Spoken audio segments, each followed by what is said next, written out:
Hello and welcome to Talking Books. I'm Jill de Villiers. Entrepreneurship is a crucial contributor to the growth of business and the economies on the African continent. On the surface, for non-entrepreneurs, it may look easy when seeing the achievements of great entrepreneurs. But in reality, entrepreneurship is a roller coaster ride that takes a lot of guts, along with vision, a great idea, determination, and capital. Joining me today is Jaco Maritz, who compiled the book, How We Made It in Africa, Learn from the Stories of 25 Entrepreneurs Who've Built Thriving Businesses. Jaco, welcome. Thanks for joining us. Thanks for having me. And now you are an entrepreneur in your own right. Tell me a little bit about Maritz Africa. So our company, Maritz Africa, started in 2010, and we're a media and business information company, not unlike CNBC Africa and its associated companies. And we started with a publication called How We Made It in Africa, which wrote about business trends in Africa. We profiled entrepreneurs and talked to successful business people. And from there, we expanded to managing or contract publishing publications for other people. We do research reports for various institutions, but almost everything we do is aligned to writing about business in Africa or managing media properties and things about business in Africa. Did this book come out of the website? Yes, so the book tells the stories of 25 entrepreneurs from across Africa, and it's basically a continuation of the book, but the longer book format allowed us to go into much more detail of the stories of these entrepreneurs than what the economics of online publishing allow for. Like, it doesn't make sense to write a 3,500 word article for our online publication. So the book just allowed us to go into much more detail. Mm-hmm. Now, you stayed away from the big names like Aliko Dangote and Strive Masiwa and Patrice Motsepe. How did you choose the 25 that you selected for the book? We had various criteria, but we looked for established businesses, so we didn't profile startups, so they must have already achieved some level of success. Then we also looked for a good geographic and sector spread, so the entrepreneurs are from across Africa and we also cover a variety of sectors. We didn't want everyone to be involved in food or some kind of tech business. But above all, we looked for entrepreneurs with interesting stories that others can learn from. Were there any difficulties, any obstacles in the actual compilation and writing of the book? It was really important for me that we tell these stories in a real and honest manner. I didn't want to portray these entrepreneurs as geniuses without any flaws and for whom everything always went right. And for readers to really get something from the book and learn something from the book, it was very important that we also talked about the challenges that these entrepreneurs faced, as well as the mistakes they made. And therein lied the challenge in terms of just getting the various writers to ask the tough questions, and also for the entrepreneurs to open up about things that they don't necessarily want to talk about. So was that difficult to get them to open up about those? Yes, some are obvious, like some people get it, some people understand that the more useful information you give to the media, the more people will watch it, the more people will share it. So, but yeah, some people were more difficult. Because I think the readers of this book would be, generally speaking, aspirant or young entrepreneurs or people who are already on the entrepreneurial journey who would want to improve their skills as entrepreneurs. Yes, definitely, yeah. It's aimed at entrepreneurs and business people, but also people interested in the opportunities that Africa represents. So there's loads of investors and people wanting to know what's the opportunities in Ethiopia, for example, and through some of the stories, I think they can get some better insight into that. So let's talk about opportunities on the continent. The continent is seen as opening up as the frontier at the moment to explore. How do you see opportunities on the continent? If I could maybe take a few examples from the book. So the one would be that in Africa it's possible to be successful. You don't necessarily need a very complicated product. For instance, one of the entrepreneurs, Jaco from Rwanda that we profiled, he looked for business opportunity in Rwanda, and he looked for something cheap and a product that is cheap and affordable and used by the mass market.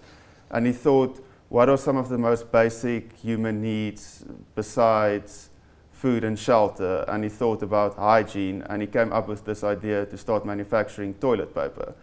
And his business model was based on the fact that most of the toilet paper sold in Rwanda was imported, and because it had to be transported via road from neighboring countries, this greatly inflated the price of the product. So by manufacturing locally in Rwanda, he could sell the same product or the same quality product for half of the price.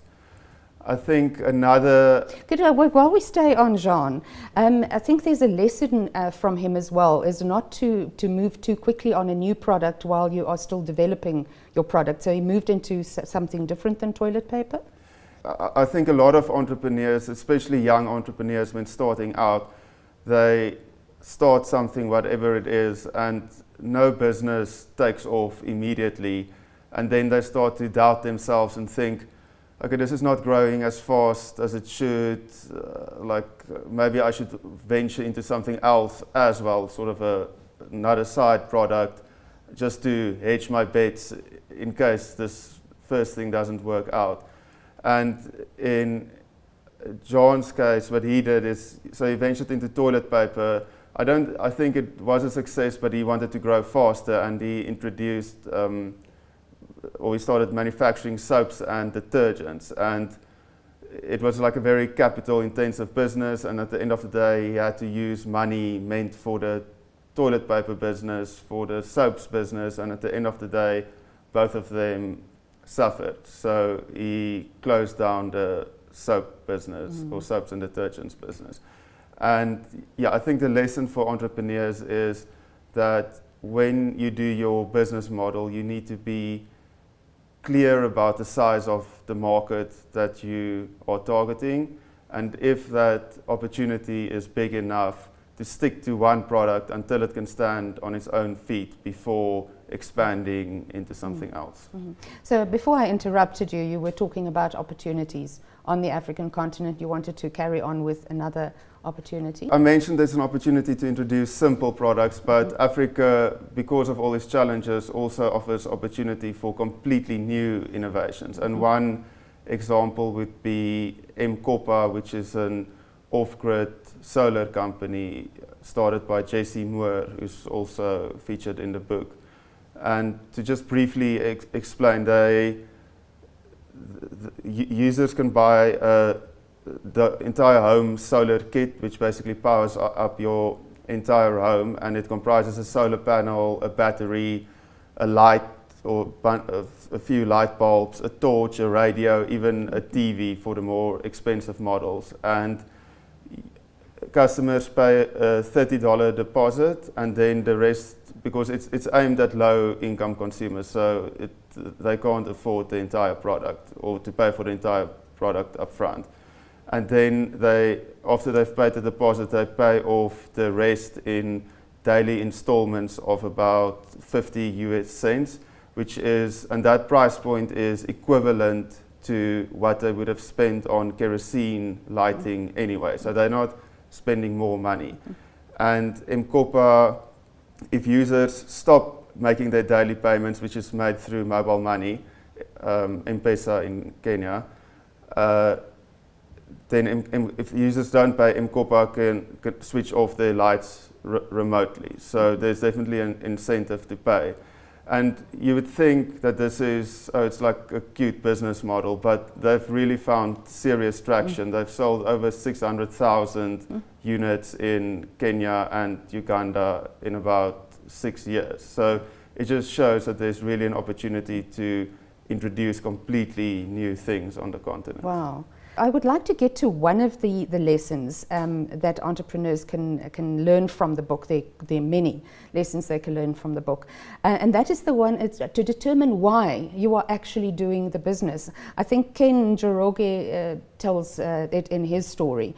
Could you explain that? I think when starting out, most entrepreneurs have a rough idea of where they want to take the business, but as real-world realities and the challenges of the business world set in, they sort of start losing focus on that original vision and mission in the battle for survival. But if you don't know where you're going, it's almost impossible to make decisions, and it's also very difficult to pull through the challenging times that comes with being an entrepreneur if you don't know why you are doing what you're doing. So for Ken Jaco, the original vision remained front and center of everything the company does and still do, even 15 years after starting the company. And he and his co-founders' goal was to build $1 billion business. And the why, or the reason why they wanted to build $1 billion business, was to show that it is possible to build a world-class company out of Africa without political connections or paying bribes. Now you may ask, why $1 billion and not $10 million or $100 million? But according to him, 10 million is not enough, because a few corrupt politicians can easily steal that money. Even 100 million, according to him, can be acquired by guys who stole oil money in Angola or Nigeria. But he says no one can argue that $1 billion company is a world-class operation, and at that size, no one has the excuse to be mediocre in Africa. Just quickly, he has gone through quite a few troubles in building his company. It hasn't all been sunshine and roses. Yes, he's one of the entrepreneurs who, he's an excellent storyteller. So he was a lot more open about his experiences, and he talks about in the early days of the company when his wife just had a baby and he couldn't afford diapers for his baby. He struggled to put food on the table. And yeah, it's really a remarkable story. Sure. Jaco, our time is up. Thank you so much for coming in and chatting to us. Thank you. Just to recap that, my guest is Jaco Maritz, and the book is How We Made It in Africa. Learn from the stories of 25 entrepreneurs who have built thriving businesses. Thanks for watching, and I'll see you again soon.